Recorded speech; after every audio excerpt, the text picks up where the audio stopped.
ભગવાને કેવી રચના મૂકી છે, જ્યારે સ્ત્રીબીજ બને, છૂટું પડે અંડાશયમાંથી, ત્યારે એ સ્ત્રીબીજ લાવતી નળી એની પાસે પહોંચે, અંડાશય પર ઉપર આમ વીંટળાય. 100 કપલ કે જેના બધા જ રિપોર્ટ્સ નોર્મલ છે, એ 1 મહિનો નેચરલ ઇન્ટરકોર્સ કરે છે, તો 100 પ્રેગ્નન્સી નથી રહેવાની.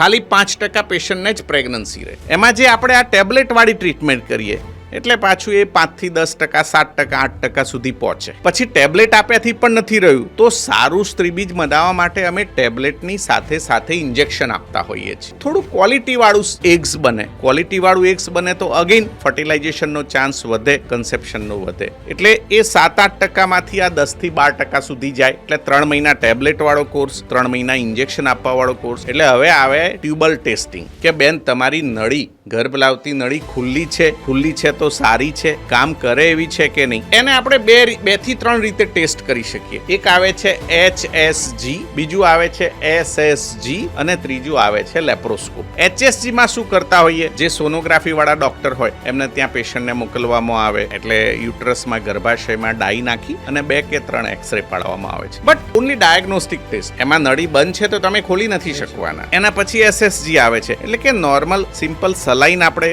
યુટ્રસમાં ઇન્જેક્ટ કરીએ અને સોનોગ્રાફી ગાઈડેડ નળી ખુલ્લી છે કે નહીં એ જોતા હોઈએ છીએ. આ જે બંને ટેસ્ટ છે એ થોડા પ્રાઇમરી છે. એનાથી ઉપર આવે લેપ્રોસ્કોપ. લેપ્રોસ્કોપ ઇઝ ગોલ્ડ સ્ટાન્ડર્ડ. એમાં પેશન્ટને ભૂખ્યા પેટે બોલાવવામાં આવે, ઇન્જેક્શન આપીને બેભાન કરવામાં આવે છે. ગર્ભાશયની અંદરની તપાસ કરવામાં આવે દૂરબીનથી, કે ગર્ભાશયની અંદર કોઈ પડદો હોય, મસો હોય, બધું ચોંટી ગયું હોય તો આપણે દૂર કરી શકીએ. ગર્ભ લાવતી નળી ખુલ્લી છે તો કામ કરે એવી છે કે નહીં. એમ આ કઈ નળનું કનેક્શન નથી તે આમ 90 ડિગ્રી આપી દીધું હોય. It's not like that.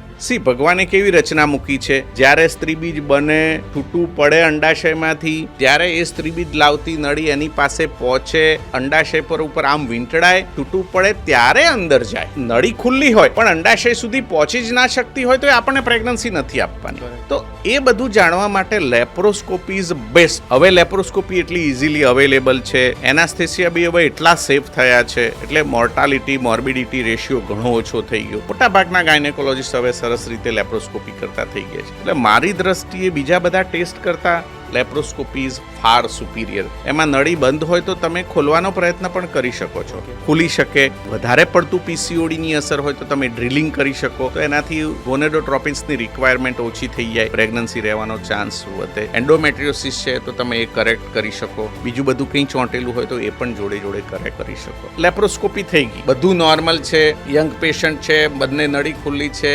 Again પાછા તમે 2-3 મહિના રાહ જોઈ શકો છો.